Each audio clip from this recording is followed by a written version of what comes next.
कलंग घाटी पर युद्ध हो रहा था। 100 अंग्रेजों का सामना आज़ाद हिंद सेना के केवल 3 सिपाही बड़े ही अदम्य साहस के साथ कर रहे थे। यह समाचार सुभाष चंद्र बोस के पास पहुंचा कि क्या सैनिक पीछे हटा लिए जाएं।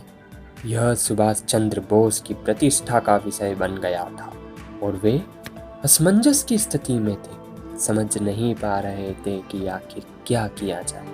उनके जीवन में जब कभी ऐसा अवसर आता, वे पुस्तकों की शरण में चले जाते, क्योंकि कहते हैं ना, there is no friend as loyal as a book.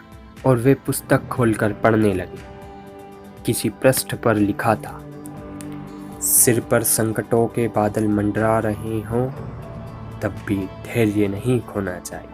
इन दोनों पंक्तियों में नेताजी के संपूर्ण प्रश्नों का हल छुपा था और उन्हें परामर्श मिल गया और वे शीघ्र ही तीनों फौजियों को संदेश भेजते हैं, धरती दहला दो, पानी में आग लगा दो और किसी तूफान की भांति फिजाओं का रुख मोड़ दो।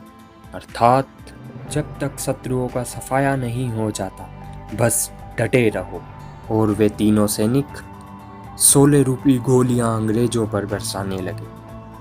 तीनों सैनिकों की इस जंगी कार्रवाई को देख अंग्रेजों के पैरों तले जमीन खिसक गई और उन्हें लगा कि यहाँ आज़ाद हिंद फौज का भारी जमाव, और वे अंग्रेज उन्हीं बादलों की तरह चौकी छोड़कर भाग गए, जो गरजते तो हैं किंतु बरसते नहीं। तो दोस्तों, नेताजी को उन 2 पंक्तियों अर्थात सिर पर संकटों के बादल मंडरा रहे हों तब भी धैर्य नहीं खोना चाहिए से प्रेरणा मिली। और आज कोरोना रूपी संकट के बादल प्रत्येक के जीवन पर मंडरा रहे हैं। विद्यार्थियों की बात करूं तो उनके सपनों पर तो नहीं, किंतु सपनों को साकार की जाने वाली मेहनत पर कुछ संकट आया। कामकाजी श्रमिक और दफ्तर कर्मियों की बात करूं तो उनके जीवन यापन पर तो नहीं, किंतु उनकी आजीविका पर संकट अवश्य आया है। तो क्या मान ले हार और छोड़ दे नेट, नीट, जेई, यूपीएससी का सपना? तो क्या मान ले हार, छोड़ दे दफ्तर में पदोन्नति और एक घर हो अपना का सपना और बैठे रहे हाथों पर हाथ धरकर? तो नहीं, हमें देखना है सपने, धरना है धैर्य, करनी है मेहनत और रखनी है उम्मीद। जूलियस सीजर ने कहा था, वीर इसलिए वीर होते हैं क्योंकि उनके अंदर असंभव को संभव बनाने का जुनून होता। तो दोस्तों, अपने सपनों को साकार करने के नए रास्ते खोजिए, क्योंकि कहते हैं ना,